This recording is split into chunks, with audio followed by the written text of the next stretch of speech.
What's going on, everybody? Welcome to my channel. So today I'd like to talk about a topic that is near and dear to me, and that is imposter syndrome. Something that I struggle with, something I'd like to talk about because maybe it could help you. So first, let's define what imposter syndrome is. It is a psychological pattern in which an individual doubts their skills, talents, or accomplishments and has a persistent internalized fear of being exposed as a fraud. So I deal with this on a daily basis, among other things. We can talk about anxiety and depression. I get the whole spectrum, but this is something that I discovered, I would say, this year. But really, when I say discovered, came to realize what that term was. Been experiencing it all my life, but just recently, relatively, I now understand, oh, that's imposter syndrome. Just like when I can think back as a child, I didn't know what the word anxiety was. I always thought the word anxious meant I'm looking forward to going to Disney World. I'm anxious for that. Not realizing that all the nerves and all the problems I had when I was a kid, all that social anxiety I was feeling was social anxiety, but I didn't know what that was, so now I have the terminology. So imposter syndrome for me really came to light when I started my business. But now, knowing what I know, I can look back at my entire life and notice moments where I had it and fought through it, and I had it and succumbed to it, like stopped a project or talked myself out of a decision because I felt like a poser, a fraud. Like, who am I to do this? So I'd like to go back to when I moved to Nashville. I've already told the story about it on a previous video. The weeks leading up to that move was so intense because all I thought about was moving. I started thinking about it as soon as I woke up. I, obsessed over it all day, and then I couldn't sleep at night because I knew it was something I wanted to do, but what was giving me all the pressure and anxiety was the doubt. Like, who am I to move to Nashville? I've never lived outside of my home state, which is Maine. Who am I to do that? Who am I to think I'm good enough musician to be in Nashville? And just talking myself out of it constantly because I felt like sort of like a fraud. I'm not good enough for that. And I don't feel like I can fit in that. So no, I can't do it. No, I shouldn't do it because I'm an imposter. I can't do that. But luckily, I fought through that. I had a moment of insanity and decided to just take off, head south down I-95, and then the rest is history, and it changed my life. And countless little moments where not realizing it. Again, when I moved to Nashville, I had no idea what the term imposter syndrome meant. But looking back on it, holy smokes, I was suffering from it pretty bad. And I can notice all these different moments in my life after Nashville where that was happening. But the next really big one was starting my business. So in 2018, that's when I was just breaking into podcasting as an audio editor, freelance audio editor. And it was one of many hustles, as you call it, that I was doing at the time. I was driving for Uber and Lyft. I was hosting trivia nights at local bars in the Memphis and North Mississippi area. I was a part-time freelance auto appraiser thing. I literally worked for a guy that would just send me out, and I'd have to look at cars during the day and just take pictures. Take like 20 different pictures. I knew all the standard pictures to take. Email them to him. $20. That was it. So I was doing that. I was in 3 bands. I was in 2 road bands. Mackenzie's Mill was one of them. And then I used to play with an artist by the name of Derek Joseph. And I played in a church band. right here in Hernando, the Christ Covenant Church, right here in Hernando, Mississippi. Played there every other Sunday for 5 years. So then the audio editing for podcasting was just another thing that added to all that. Okay. Well, when I realized that I wanted to take the next step and make this a business, boom, who am I to do that? I've never started a business. I don't even know how. Oh my God, that's scary. I know I need to do this. I have great ideas. I really know it's going to work, but man, is this something I can do? And then I'd start, and then self-doubt. And then I would make I'd have a little more progress, another little victory inside of that. And that'd make me feel good. But then it'd hit me again. Who am I to be a business owner? That's not me, right? I can't do that. I don't know what I'm doing. And then the worst is when you go on social media. One of the many negatives about social media is it feeds the imposter syndrome because, wow, my buddies get that business going on, or I would see another podcast agency like business on Instagram that looked amazing, sounded amazing, great content, graphic design, awesome podcast. And I'd be like, man, I can't live up to that.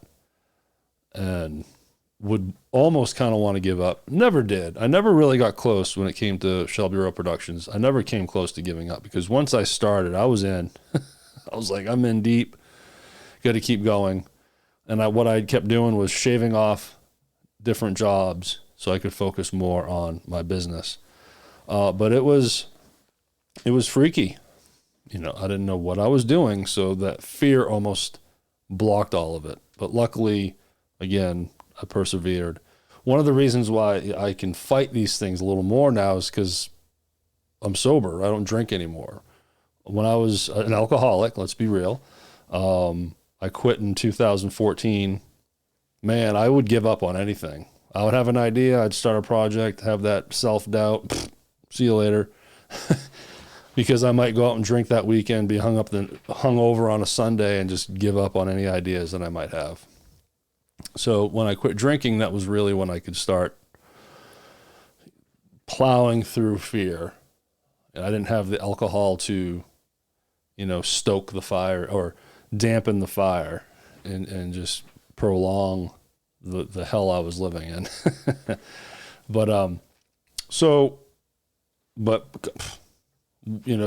what would I be doing right now if I hadn't fought through the fears and started my business?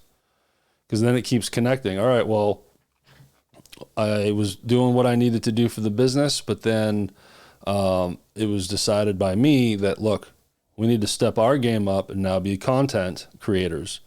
We need our own podcast. We need our own Instagram page, YouTube channel for the business. So by this time, pretty comfortable being a business owner and running a team, and I feel good about it. I'm like, wow, this is awesome. Gives me more confidence because I persevered and gave it a shot and it worked. So I'm like, cool. But now I want to start a podcast. I want to get in front of a camera. I want to get in front of a microphone. Who am I to do that? I was terrified. I was producing other people's podcasts, but I was afraid to do my own. How to format content and give information in a educational way, and just again going back to the sheer fact of being in front of this camera, in front of the microphone. So Imposter Syndrome 101, I just kept putting it off, and I would say, yeah, I'm going to do that in the year 2021. I was saying that in August of 2020. Yeah, I want to start a podcast, but that's a 2021 thing. I would just kept pushing it. And then 2021 hit and came and I still wasn't doing it. So I had someone kick me in the butt to get me going, and I jumped in, and it was weird at first. I didn't feel like I was good at it. But one of the things I preach to other podcasters that I coach and produce for is you just got to do it. You just got to jump in and start. You're not going to be great at the very beginning. You will learn as you go. So I just try to remind myself of that mantra, just like, go, do it. Just keep trying. And then I started finding my voice, literally, but also as a company, the message we're trying to put out there, the kind of content we're trying to create, how to schedule our Instagram page, the podcast, PodLogics, booking guests, and becoming what I would, an interviewer. That's a new thing, interviewing someone, but also doing a solo host stuff where I'm just giving education out there. That was starting to get more and more comfortable for me. And then that leads me to this channel, which I kind of, in my own mind, I call it DMYT, like for the folders that I put my videos in and the way I organize this channel. I put it at DMYT, Derek Mishu YouTube channel. Pretty original. But that's what I call it, DMYT. And with all this confidence and all this stuff that I learned, the stuff that I fought through, all the fear that I was fighting, led me now to this channel. I was uncomfortable in front of a microphone, uncomfortable in front of the camera, a little more comfortable sharing myself now, but still have self-doubt. Like, who am I? Who really gives a crap about my life? It's just weird thinking about getting on a microphone and camera and just talking about myself and wondering, does anyone really care? I know you guys do. You guys show up. I got a great audience here, thanks again to my mother. I get a lot of views and comments, and it's great. But I still have that moment where I'm like, I want to record today. I think I know what I want to talk about. But, man, I'll talk myself out of it. I'm not in the mood, or, man, no one wants to hear that. So I'll skip a day. I'll miss a day. But having this platform now to even talk about this to you, it's helpful. I've never had this kind of outlet where I can talk about these things. But while I'm giving you a little more of myself and opening up a little more, that's helpful for me, but I'm hoping that this might be helpful to you, whoever's watching this. Everyone has this in some level. We all get nervous. We all want to do something and have nerves and anxiety leading into that decision. And we've all said, no, can't do it. And then later on regretted, man, I wish I would have just done that, whatever it is, a year later. Man, if I would have just made that decision a year ago, then all that hard work would have led me to something else. So we have regret. But then we have good stories too. Think back on the moments where you experienced that anxiety and self-doubt, but you made the decision regardless of the fear. Well, look back on that. What did it lead you to? Did it lead you to something great? So that's just kind of what I wanted to talk about today. Instead of telling a story, I wanted to talk about some of the things that I deal with in a way in hopes that it can help other people. Again, I suffer from pretty mad anxiety, depression, like crazy. As I mentioned earlier, I quit drinking. I had a drinking problem for, 20 years. I quit when I was 35 years old. I can't remember now. That's a good thing. No, you don't want to count the days. You just want to let it be. So I have that too, stuff that I'm sure talk about and be relatable to you all. So thank you so much. I appreciate all your love you give, your great comments, even the people that give me the downward thumbs. I love you too. At least you took the effort to maybe play the first 10 seconds of my video and want to give me a down thumb. That's cool. All right, guys. Thank you so much, and y'all have a great day.